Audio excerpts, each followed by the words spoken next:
So please put your hands together and please help me welcome Billy Turriff.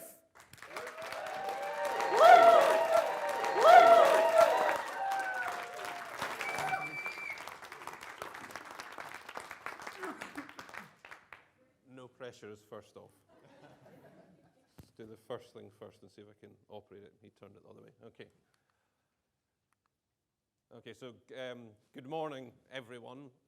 Very privileged to have been asked to come on stage and share with you some of my highlights from the 12 months on Mastermind. For me, a key date in my journey was on the 2nd of January 2015 last year. I found myself, I was in the lounge at Manchester Airport, and I was kind of reflecting on where my life was at that time. And 2014 hadn't been the best year for me. I'd had a marriage had broken down. I'd kind of come out of a divorce. But on January the 1st, I had to drop Archie off at his mum's house, and I wasn't sure when I would be back from Dubai to see him next, whether it would be in January, whether it would be in February. Also, my dad had been down, and he'd been back up to Aberdeen. So it was kind of a case of just where was my life going. And I was kind of aware I was about to get on a flight to travel 6,000 kilometers to go to the other part of the Middle East to do a job that I'd ultimately fallen out of love with. It was no longer my motivation. It was no longer the kind of the fire in my belly. And what I realized was at that time I had kind of started trading time for money. And that's a bit of a stupid trade to do, because the one thing in life that we can't get any more of is time. And I'd kind of realized I'd fallen into that trap in the corporate world. Okay, I don't think it'll come to a surprise to a lot of you that property is actually quite a strong passion of mine. So Mastermind was quite lucky for me in that it really gave me two different outcomes. One was I wanted to move from the corporate world to being full-time in property. But two, I wanted property to give me that option to have time away, to do things with family, to do stuff personally. So I really saw it giving me two bites of the cherry. I've been in property for a long time. Since 2002, I bought my first house in Ireland. It's a garden apartment in that block there. Between 2002 2015, I'd bought up a portfolio of about 10 houses, 7 that were mine, 3 with a joint venture partner, Peter. But it was a mixed portfolio. I had some stock that was underwater in Bulgaria, in Ireland as well. I had some low-yielding stock in the outskirts of Liverpool too. So it didn't give me enough money that would allow me to make the move from the corporate world to being a property investor, which is really what I wanted to do. In January, I read a number of articles in YPN, and there was a key theme that came out in those was that at each point, certain people who'd built up portfolios had taken a step back to invest in themselves to go the extra mile. So I kind of thought maybe that's what I should do. What I didn't want to do was wait another 12 years to hit my target. And the reality was I knew with my current portfolio that if I could get this in 1 year, I could make the move from the corporate world to get my time back as Billy. So kind of long story short, in January I looked at a lot of different courses and a lot of different programs out there, and Mastermind appealed to me mainly because I saw it as like a master's in business or a PhD in business. But I was still concerned. It was I had a senior job with a good consulting company. I had the portfolio on the side. I was trying to be a dad, and I was 8,000 kilometers or 6,000 kilometers away. And kind of the question was, could I really do this, or would it just be more stress that I was putting on myself? So anyway, I had a conversation with this Zutshi character on January the 24th to ask him what his views were. Should I come on Mastermind 19, or should I maybe wait till Mastermind one in 2016? And the advice following that conversation was to come to the accelerator that was the next month, and then to make the decision whether I was going to join Mastermind 19 or whether I was going to wait 12 months till I was back in the UK. The reality is, though, after that call with Simon, I made the decision that I was going to commit to doing Mastermind 19. And the reason for that was I was no longer prepared to trade my time for money for another 12 months. And that really helped me, because it meant, to be honest, by the time I came here in March, my kind of mindset was really good. And from talking to some of the previous top 5 people, from watching all the previous top 5 videos, the same thing is said up here each time on the stage. If you actually go deep into that and follow the process, a bit like what Fraser said earlier today, it can really help you. And that really got me to hitting the ground quickly when I came. Okay, so what have we actually done in Mastermind 19? Well, it's certainly been a busy 12 months. Couple of different strategies that I've done. Short-term letting was key to me. I did a lot of refurbs and I needed to get cash flow quickly. So I've rented stuff in Dubai. I've rented stuff short-term in Bulgaria and also in Liverpool. When I was looking at the numbers for this presentation, it was about 100 short-term lets we've done in the last 12 months, so almost two a week. Got involved in sourcing for the first time. So, going through that famous process flow we were given, deals that don't fit your strategy, look to trade them on, look to sell them on. Created 2 companies. I never thought that would happen. I've got a development company. I've now got a buy-to-hold company, and I'll share some details with you about that later on as well. I knew what lease options were before Mastermind. I never knew how to execute them. I never knew how to source them. I've done lease option deals in Liverpool and Redditch and Pontypridd. Helped some people in Bulgaria who were struggling to rent their summer apartments. So basically did a rent-to-rent, a kind of letting deal with them. Bridging, one of the webinars we had, Simon talked about if you can borrow money, which I could do cheap in Dubai from the bank. I could keep half of that money for my refurbs, and I could spin the other half on to other investors and claim on that. And basically it ends up being free money for you. Done rent-to-rents, again, in Dubai, also with Masterminders in London. Set up a SaaS pension scheme. Again, that was from MMX. That's great because that can manage your tax going forward, but also enables you to basically create a vehicle where if you want to do bridging long-term, which I do, it's very tax effective to do it. So I was doing a lot of stuff. That also meant that I got a bit of coverage. So I got asked to write an article for YPN magazine about investing from overseas. Did an interview with Michael Stenhouse and did a couple of webinars with Simon too. The reality was, though, a lot of those activities I was doing was to create cash flow for what was my 2 main strategies. And the 2 main strategies was student lets in terms of adding new HMOs to that. And we put on about 10 houses in total with 50 new rooms coming online 1st of July. And then also focusing on the bigger deals. So the bigger deals to give us the chunk of money.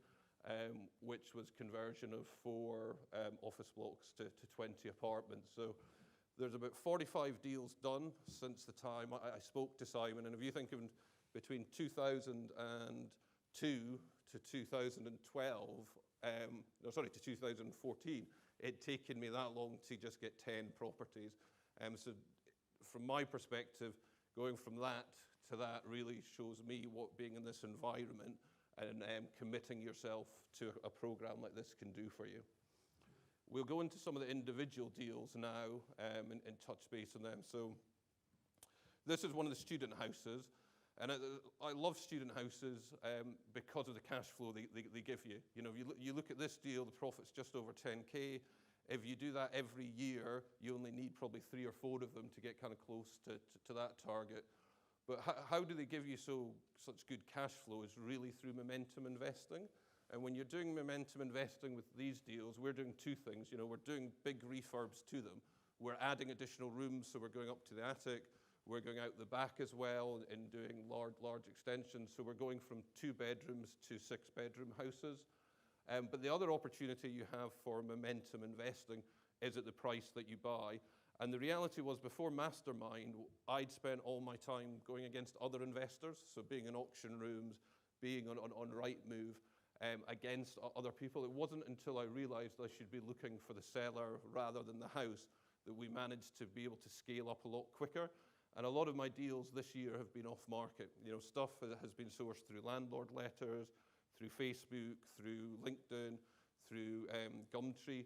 And what's really good when you get the stuff off market, particularly if they're a motivated seller or a tired landlord, you find a lot of the time they've actually got multiple properties. So again, you're getting no competition when you're in there, but you've also then got the opportunity to kind of scale up a lot quicker.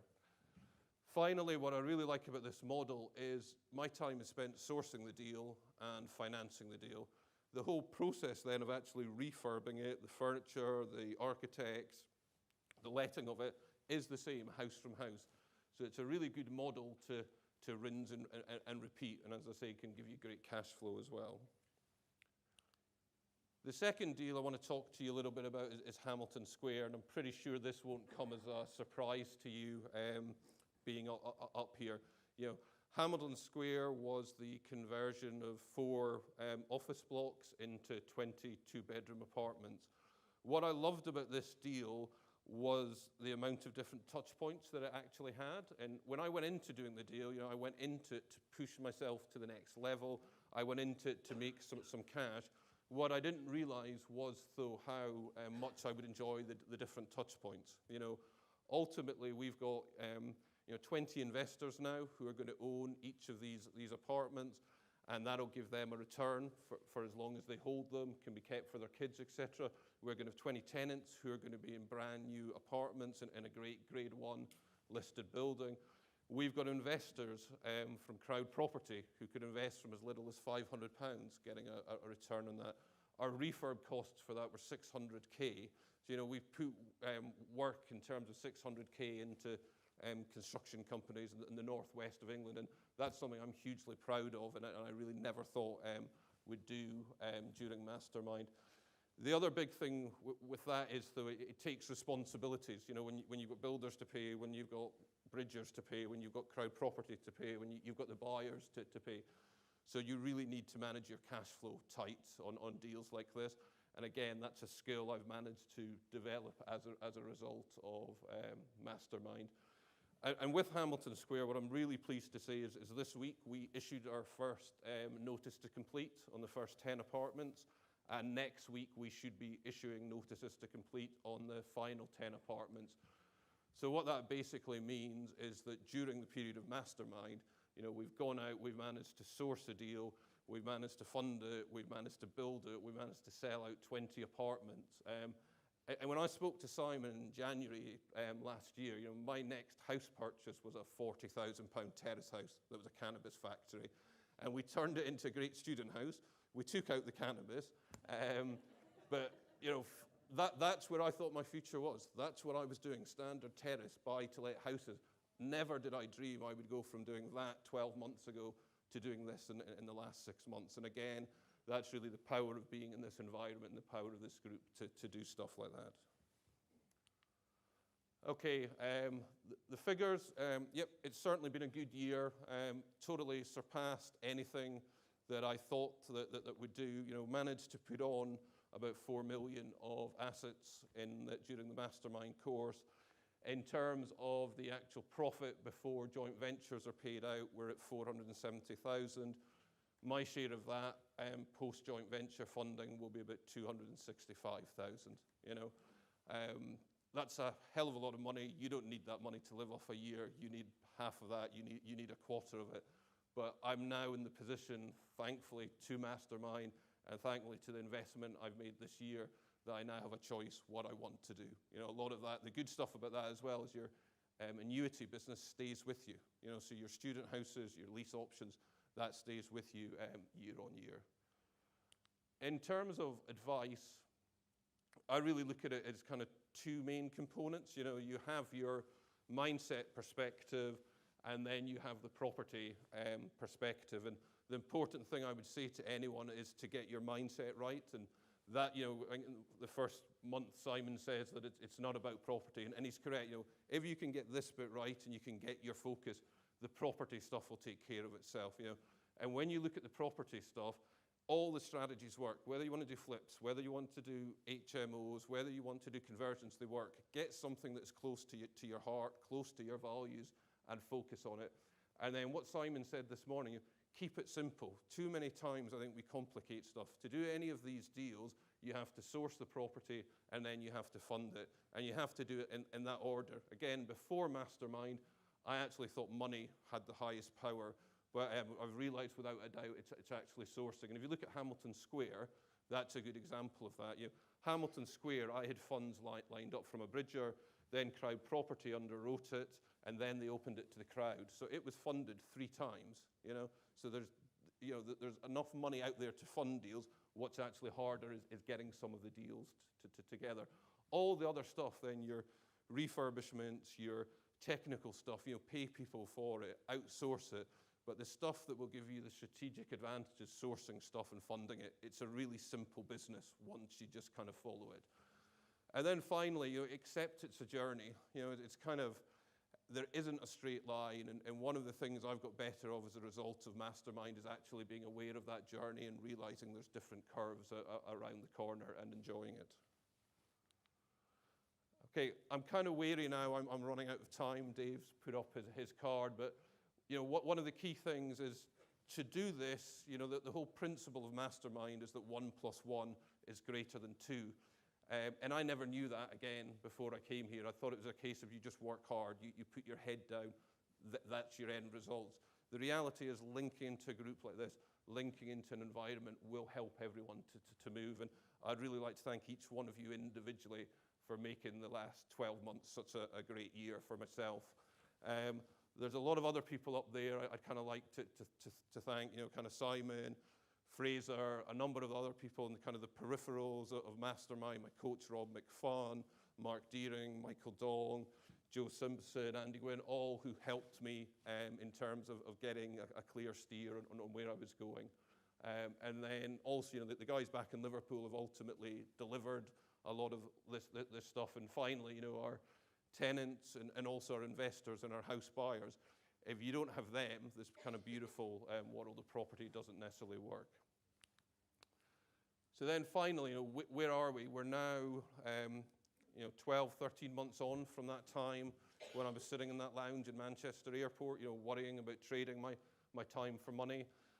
I'm glad to say, I am going back to Dubai next week, but I'm going back to Dubai for a 2-week holiday, and I'm going back to Dubai to pack up my stuff and move back to the UK, kind of lock, stock, and barrel. What that gives me is my time back, and that's what this year was really about for me. It was about getting my time back because I just didn't have it, and that allows me to be a dad. It allows me to see my son every month, something he can't do from 6,000 kilometers away.